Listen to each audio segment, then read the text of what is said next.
The next thing I'm going to show you how to do is how to create the zip code table. Once we create the zip code table, we're going to link it to the My Contacts table. If we take a look in phpMyAdmin and we look at the My Contacts table and browse, you can see that I have a column for city and state. We're going to extract this information and move it into a new table, our zip code table. We're also going to add some additional information that will state the zip code for each of these cities and states. If you look in the Blackboard Chapter 8 code file, I've provided some code for you to actually set up your zip code table. I've also made references to the page numbers where you can read more about the code that we're using so you can learn how to do this and understand what's being done. So we're going to go ahead and take this first piece of code and we're going to create a table. I'm going to copy this code and we'll go ahead and paste it into our Chapter 8 file that we've been working on. So what this code is going to do is it's going to create a new table called zip code. We're going to create several new columns. Zip codes are string data because they have non-numeric characters and because no mathematical operations are performed on them. The city varchar is coming from the column in the My Contacts table, and the varchar of 50 is what was currently being used. So I'm just going to keep the same thing in this new table that we're building. The state is using the same varchar of 2 characters that was in our original My Contacts table. The next statement is the asSelectDistinct statement. The selectDistinct statement can be found on page 271. It can be useful when you have multiple records with the same value in a single column and you simply want to see the variety of the values and not a long list of duplicate values. So that's the reason that we're using distinct here. We don't want to have duplicate values of the city and the state. We just want to get each city and state that's being used, and we want to order them alphabetically. So let's go ahead and copy this code into phpMyAdmin and run it. I'm going to go into the SQL tab, I'll clear the information that's here, I'll paste in this information, and we'll click the Go button. Now we have a new table. If I refresh and I expand out, you can see we have our zip code table. So here is the zip code table. Currently, the zip code table has the information that we have retrieved from the My Contacts table. Notice that there are no duplicates in our table. San Francisco is being used several times, but you can see that it only is listed once in our new table. The next thing that we want to do is we want to go ahead and assign the correct zip codes for each one of these cities. In order to do this, we're going to use a case statement.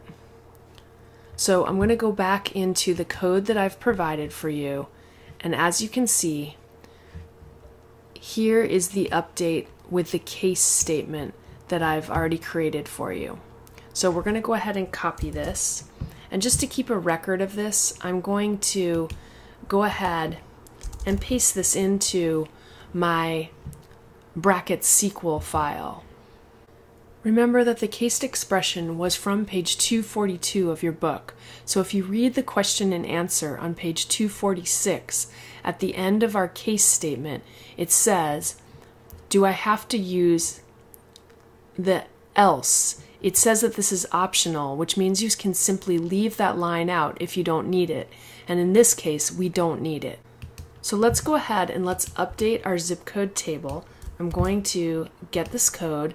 We'll go back into phpMyAdmin, go into the SQL tab, and we'll paste in the code that I just provided for you.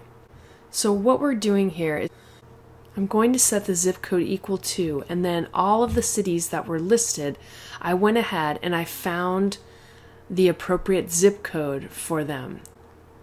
So here's the city, and when it finds the city of Dallas, it's now going to put in this particular zip code. And I did this all the way down the table. And at the end, we have the end statement. We'll go ahead and click Go. And as you can see, 22 rows have been affected. Let's go check our table out now. I'm going to go back to my Browse tab. And as you can see, the appropriate zip code has now been assigned to each of the cities. Now we're going to go back to the SQL tab, and we're going to go back to the text code. We're going to set the zip code field to be the primary key in our zip code table.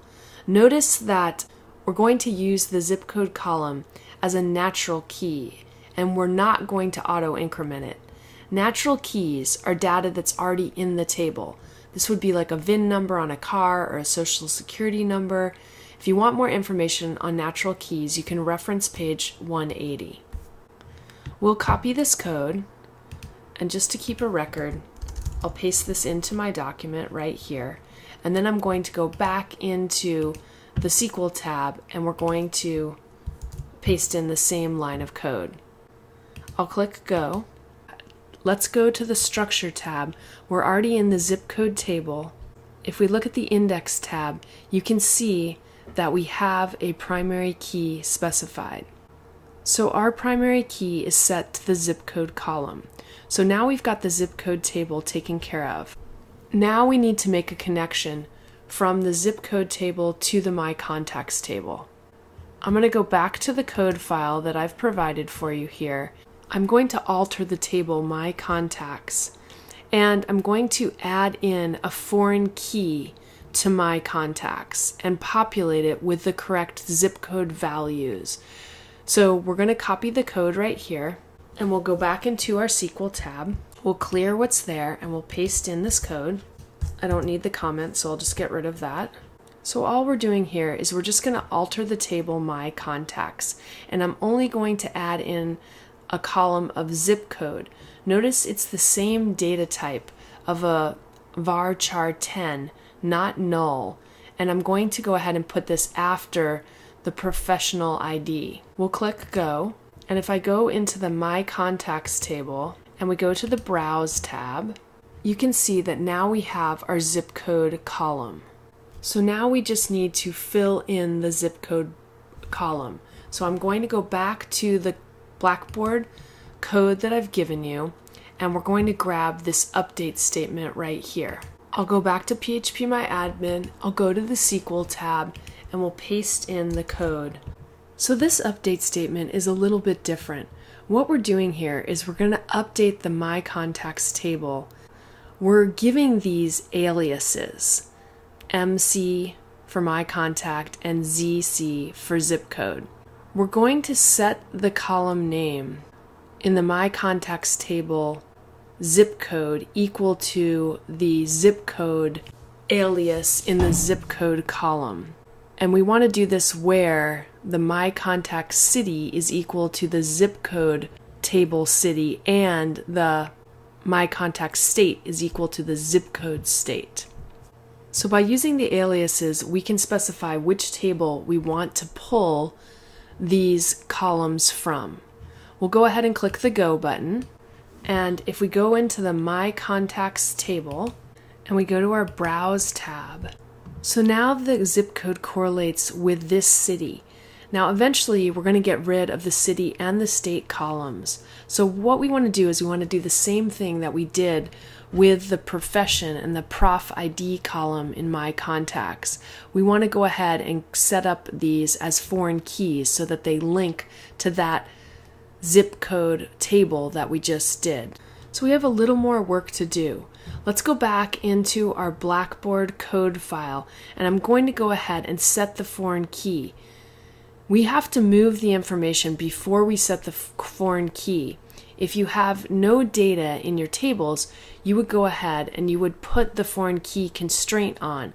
But since we already have data, we have to first move the data and then we have to add the foreign key constraint. So we're going to go ahead and copy this statement right here. I'll go back into PHPMyAdmin into the SQL tab. I'm going to paste in this code. We're going to go ahead and we're going to add the constraint, and we're giving it its name, and it's going to be a foreign key, and it's going to reference the zip code table and the zip code column. So we're going to go ahead and click Go. I'm going to go to my structure tab right here. We'll click on the index, and now you can see that I have the zip code foreign key constraint added to the My Contacts table. I'm going to go back to Blackboard. So now that we have that all set up, the last thing that we're going to do is we're going to drop the city and the state from the My Contacts table. I'm going to alter the My Contacts table. So I'm on the My Contacts table. I'm going to go to my SQL statement, and we'll just alter this table by dropping the city and dropping the state. I'll click the Go button, and now if we browse this table, you can see that we have the zip code and the city and state have been removed. So now we've corrected the prof ID and the zip code for Chapter 8. The rest of this chapter is going to focus on everything that you want to know about the inner join. We'll be working with the inner join next week, as well as left and right joins. For the rest of your assignment, I want you to go ahead and create the status table. You're going to insert the information from the My Contacts status column into the new status table that you'll be creating. Then you need to connect these tables together, just like we did with the profession and the zip code table. You're going to go ahead and add the status ID into the My Contacts table, and you're going to add the constraint. So when you're done with this assignment, you're going to have a status ID column, and you're also going to have a status table. For your submission, I'd like you to turn in the code file that you use. Make sure that you add the comments, and in addition to that, I want you to export all of the tables that are associated with this assignment. So go ahead and select your WebD 153 database, go to the Export tab, and I want you to go ahead and click the custom link, and I just want you to select the tables that are associated with this assignment. So you're going to actually have 4 tables: My Contacts, Profession, Zip Code, and the Status table. Make sure you take time and go through this chapter as well as all the material that I provided for this week. We will be reviewing joins when I see you next week, along with foreign key constraints. This is a very important concept in database design, and pretty much any database you're going to want to work on, you're going to need to create multiple tables so that you can avoid redundant data within your database design. I hope that you found this video useful. See you guys next week.